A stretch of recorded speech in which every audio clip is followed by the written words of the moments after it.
Welcome back to my channel. तो आज का मेरा टॉपिक है the product life cycle concept. तो सबसे पहले आपको इसके कॉन्सेप्ट को समझना पड़ेगा कि प्रोडक्ट लाइफ साइकिल होता क्या है।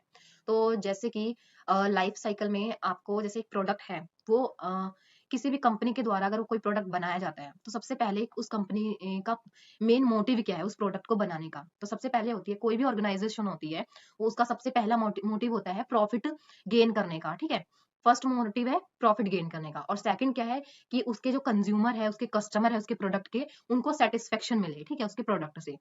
तो वो चाहते हैं कि लंबे समय तक वो उस प्रोडक्ट से प्रॉफिट गेन करते रहें और उनके कंज्यूमर भी उससे सेटिस्फाइड भी रहें। ठीक है, तो ऐसा जरूरी नहीं है कि लंबे टाइम तक हो। तो उसका इसलिए इसमें साइकिल्स दी गई हैं, लाइफ साइकिल इसकी प्रोडक्ट की।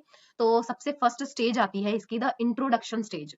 तो इसमें क्या होता है, एक प्रोडक्ट होता है तो उसको क्या है मार्केट में लॉन्च किया जाता है। जैसे ठीक है, न्यू कोई प्रोडक्ट आता है मार्केट में उसको इंट्रोड्यूस किया जाता है। ठीक है, तो उस टाइम क्या होता है कि जरूरी नहीं है प्रॉफिट ही हो जाए स्टार्टिंग में। ठीक है, उससे लॉस भी होता है कभी कभी, क्योंकि कभी क्या होता है कोई न्यू प्रोडक्ट हम मार्केट में लाते हैं, कोई न्यू बिजनेस हम स्टार्ट करते हैं तो स्टार्टिंग में उसमें पैसा ज्यादा लगता है। ठीक है, प्रॉफिट का उस टाइम कोई चांस नहीं है। ठीक है, जिस टाइम इंट्रोड्यूस हो रहा है मटेरियल प्रोडक्ट। ठीक है, तो उस टाइम क्या होगा कि ये सेल है उस टाइम सेल कम होगी। ठीक है, क्योंकि वो इंट्रोडक्शन वाला टाइम है, लोग उनके प्रोडक्ट को अभी जानेंगे पहचानेंगे उसके बाद ही उसको एक्सेप्ट करते हैं। ठीक है, तो इस वाले में क्या होता है इस स्टेज में किसी किसी को तो प्रॉफिट होने के चांस आगे बढ़ेंगे। ठीक है, लेकिन कुछ प्रोडक्ट ऐसे होते हैं जो सिर्फ इंट्रोडक्शन स्टेज तक ही रह जाते हैं, उनका आगे कोई ग्रोथ नहीं होती है, कोई मेच्योरिटी लेवल नहीं होता है। ठीक है, उसके बाद आता है सेकंड स्टेप क्या है, द ग्रोथ स्टेज। ये मतलब इसका मतलब क्या है कि अगर कोई प्रोडक्ट है मार्केट में सक्सेसफुली लॉन्च हो गया है। ठीक है, और उसका स्टार्टअप बहुत अच्छा हो गया है तो उसी को हम ग्रोथ स्टेज बोलते हैं एक प्रोडक्ट की। तो इसमें क्या होगा कि प्रोडक्ट की जो सेल होती है वो बढ़ने लग जाएगी। ठीक है, और प्रॉफिट फिर बढ़ जाएगा उसमें।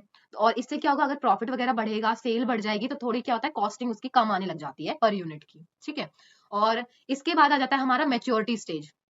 तो मैच्योरिटी स्टेज में क्या होता है, आपका जो प्रोडक्ट है मार्केट में बहुत अच्छे से चल गया है, बहुत उसकी ग्रोथ हो गई है। तो इस स्टेज में क्या होता है उसकी मैच्योरिटी लेवल आ जाता है एक प्रोडक्ट का, और उस टाइम आपके जो वो होते हैं कॉम्पिटिटर्स वो बहुत ज्यादा एक्टिव हो जाते हैं, क्योंकि वो आपका जो प्रोडक्ट है ग्रोथ इतनी पा गया है। तो क्या होगा उससे सेम रिलेटेड वो क्या करेंगे प्रोडक्ट बनाएंगे आपके प्रोडक्ट के जैसा। तो क्या होगा आपका जो प्रोडक्ट है उसकी वैल्यू थोड़ी थोड़ी धीरे धीरे उससे कम हो जाएगी। ठीक है, तो इस स्टेज में क्या होगा ये मैच्योरिटी स्टेज में धीरे धीरे जो आपका प्रोडक्ट है वो डिसलाइन की ओर मतलब गिरावट की ओर चलने लग जाएगा। ठीक है, तो ये होता है मैच्योरिटी लेवल जहाँ पे आपके जो कॉम्पिटिटर्स होते हैं बहुत ज्यादा अवेयर हो जाएंगे, बहुत ज्यादा एक्टिव हो जाएंगे। तो इस चीज को आपको बहुत ध्यान में रखना पड़ेगा। ठीक है, उसके बाद आता है लास्ट स्टेज होती है डिसलाइन स्टेज। डिसलाइन स्टेज का मतलब होता है गिरावट। ठीक है, तो ये क्या होता है इस टाइम जो आपका प्रोडक्ट होता है वो उसमें सेल वगैरह में गिरावट आ जाती है। ठीक है, और प्रॉफिट होता है उसमें भी गिरावट आ जाती है। तो अगर आपको डिसलाइन वाले उसमें रहना है स्टेज में हो आप, तो आपको कुछ स्पेशल टेक्निक्स होती हैं, टेक्नोलॉजी होती है, उनको आपको अपनाना पड़ेगा ताकि आपका जो प्रोडक्ट है मार्केट से बाहर ना जाए। ठीक है, तो उसके लिए आपको स्ट्रेटेजीज बनानी होंगी। ठीक है, तो इसके लिए आप अपना बिजनेस एनवायरनमेंट को अच्छे से एनालाइज करेंगे। तो thank you guys, keep watching, supporting, all the best.